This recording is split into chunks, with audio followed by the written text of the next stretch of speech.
Okay, I'm talking with Kim Seeling-Smith, who for the second year in a row gave us a keynote presentation at LEADit 2013, the itSMF Australia's 16th National Conference and Expo. Kim's presentation had the title of Secrets of a Great Career Revealed, and she was took us through a four-step process of actually improving to take control of your career. So Kim, if I could just start by asking you what each of those four steps in the process to taking control of your career are. Well, the first step is to figure out where you're going. Most people, when they manage their careers, they just go through open doors. And really, to take control of their careers, they need to figure out what their destination is. And that really encompasses figuring out what your personal goals are, because we work to live. Hopefully, we don't live to work. So you need to figure out what that destination is. And then the second step is what I call soar to your strengths. Now, a strength is not necessarily something that you're good at. It's something that you have the natural ability to be good at. So you want to pay attention to how you feel in your day-to-day activities. And those activities that make you feel strong are activities that you have the capacity for. So you want to do more of those and less of what doesn't make you feel strong. So once you figure out where you're going personally and what you want to do on a day-to-day basis to play to your strengths, then it's time for the third step, which is to mind the gap between where you want to go and where you are currently.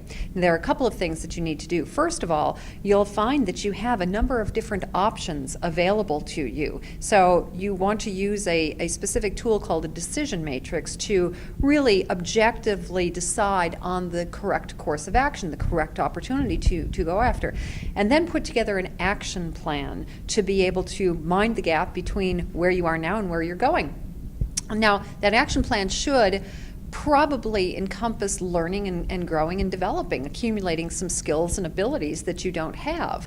There are certainly technical abilities that you'll need, but there are also 4 non-technical critical skills, including the ability to manage yourself or time or people certainly, or resources, the ability to use technology, not in a technical way, but as it relates to your particular function, communication skills, and the number 1 skill is innovation and creativity and being solutions oriented. So make sure that you continuously educate yourself in those 4 areas, put together an action plan to go between where you are now and where you want to go.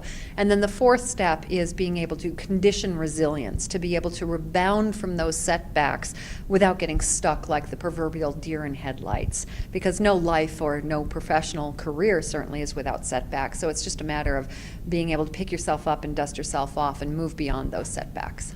Okay, now for people, for technology professionals, IT professionals, and even, I guess, more specifically IT service management professionals, there would have to be particular challenges with a rapidly changing environment.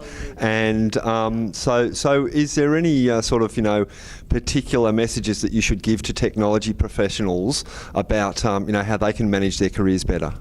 Yeah, very, very good question. Well, certainly in the technology industry, you need to know what's coming ahead. You need to know what the trends are. So follow the trends, but don't follow the trends. Be ahead of the trends. So know what the trends are, know what the future holds, and make sure that any areas that are of particular interest to you and that you have strengths in those areas, that you stay on top of those and get yourself the training that you need to be able to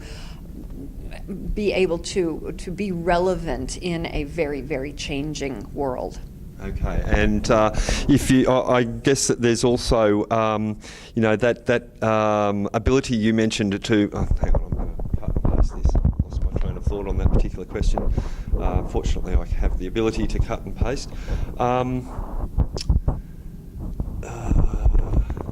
Yeah, just generally the recruitment industry at the moment. What are some of you're talking about innovation, every industry has to innovate. What are some of the innovations that you have seen in the recruitment industry that people should What I talk about career management because I love to help people manage their careers, but my day job and how I really earn a living is helping companies provide environments where their staff can thrive.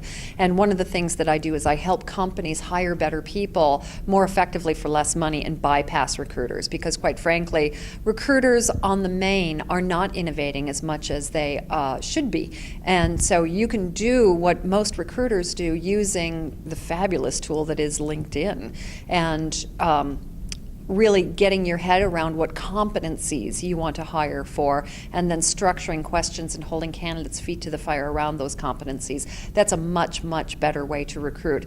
Good recruiters, worth their weight in gold. You should still continue to use good recruiters, but unfortunately, you can count them on one hand normally. Yeah, no, that's very interesting. You mentioned LinkedIn, which is, lots of people say that's how they find their jobs. That's how they find opportunities and things like that.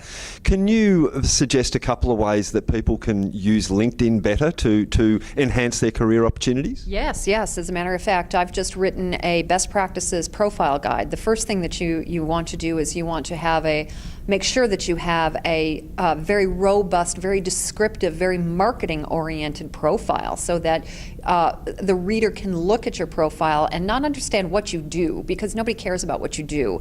What they care about is what you've achieved, what value you've added. If you can demonstrate the value you've added to your previous companies, you automatically answer the question that's in every hiring manager's mind, which is, what value can this person add to me?